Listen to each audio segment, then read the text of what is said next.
সমুদ্রের ধারে একদিন একটা ছোট্ট ছেলে খুঁজে পেল অচেতন অবস্থায় পড়ে থাকা অর্ধ মানুষ অর্ধ ড্রাগন এক মেয়েকে। ছেলেটি সাহায্য করতে গিয়ে ড্রাগনের আশে তার আঙুল কেটে যায়। রক্ত পড়তেই মেয়েটা জেগে ওঠে আর বিশাল ড্রাগন রূপ নিয়ে সমুদ্রে মিলিয়ে যায়। সে ছিল উত্তর সাগরের ড্রাগন দেবী। কৃতজ্ঞতা চিহ্ন হিসেবে ছেলেটাকে দিয়ে যায় একটি ড্রাগন স্কেল।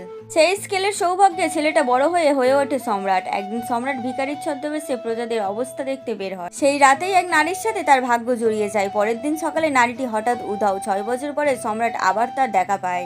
নারীটি একটি শিশুকে এগিয়ে দিয়ে বলে, এই তোমার ছেলে, আর এখন থেকে ওর দায়িত্ব তোমার। এই কথা বলে সে চলে যায়। সম্রাট বুঝতেই পারেনি এই নারী আসলে রাজধানীর সবচেয়ে ধনী মহিলা।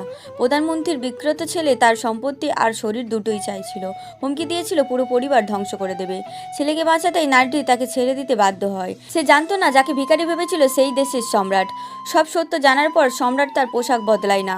ভিখারির বেশেই সে ছুটে যায় নিজের রানীকে বাঁচাতে। কিন্তু সবচেয়ে ভয়ঙ্কর ছিল মেয়েটির নিজের বাবা। লোভে পড়ে সে নিজের মেয়েকেই প্রধানমন্ত্রীর ছেলের হাতে তুলে দিতে চেয়েছিল।